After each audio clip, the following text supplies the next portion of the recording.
बड़ी बहू को देखो, आज भी सिर से पल्लू नहीं सरकता उसका। और एक ये महारानी है कि सिर पर पल्लू टिकता ही नहीं।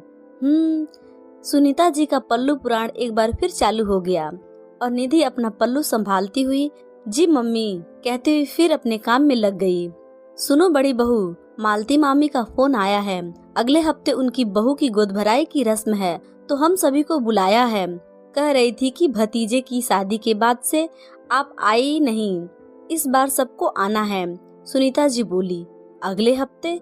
पर मम्मी जी अगले हफ्ते तो बच्चों की वार्षिक परीक्षाएं हैं, तो मैं कैसे जा पाऊंगी। आप सब चले जाइए और निधि देवरानी को भी ले जाइए। इस बार 2 साल हो गए शादी को, पर अभी तक गई नहीं मामी के यहाँ। हाँ ठीक है, छोटी बहू को ही ले जाती हूँ।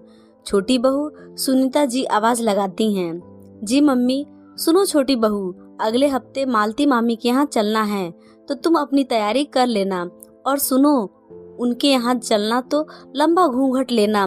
मेरे मायके में सारी बहुएं घूंघट करती हैं, तुमसे तो ढंग से सिर पर पल्लू भी नहीं लिया जाता।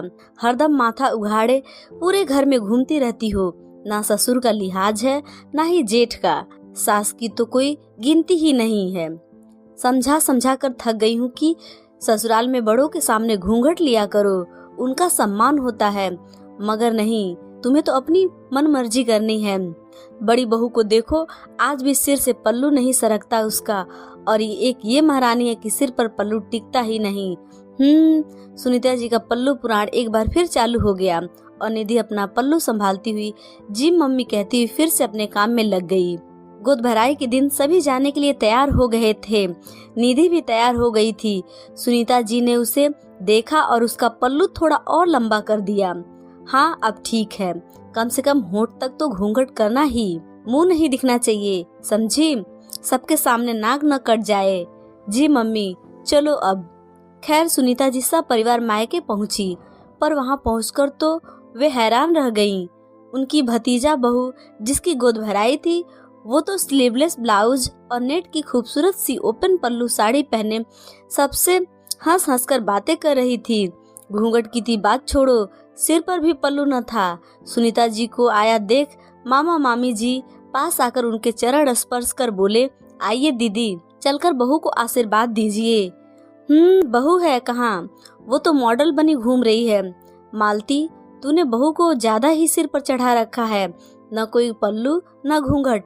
भले घर की बहुएं ऐसे रहती हैं भला, बड़े बुजुर्गों को कोई सम्मान ही नहीं। तू तो कितना लंबा घूंघट करती थी, याद है ना? दीदी, आप भी किस जमाने की बात कर रही हैं? हमारा जमाना अलग था, अब समय अलग है। और फिर सम्मान सिर्फ घूंघट लेने से ही नहीं होता, सामने वाले की नजर में होता है, उसके व्यवहार में झलकता है। देखिए ना, मेरी बहू कितनी खुश है। चलिए बहू को आशीर्वाद दीजिए। हाँ तुम चलो, हम आते हैं। छोटी बहू, तुम भी घूंघट हटा दो। जब कोई भी बहू नहीं की है तो तुम भी मत करो। नहीं मम्मी जी, मैं घूंघट नहीं हटाऊंगी। ये क्या बात हुई कि कोई न किया है तो मैं भी हटा दूं? मैं घूंघट करके नहीं आई होती तो बात अलग थी। अब जब मैं यहाँ आ गई हूँ तो सबको देखकर मैं भी घूंघट हटा दूं? ये मुझसे नहीं होगा। मैं ऐसे ही ठीक हूँ।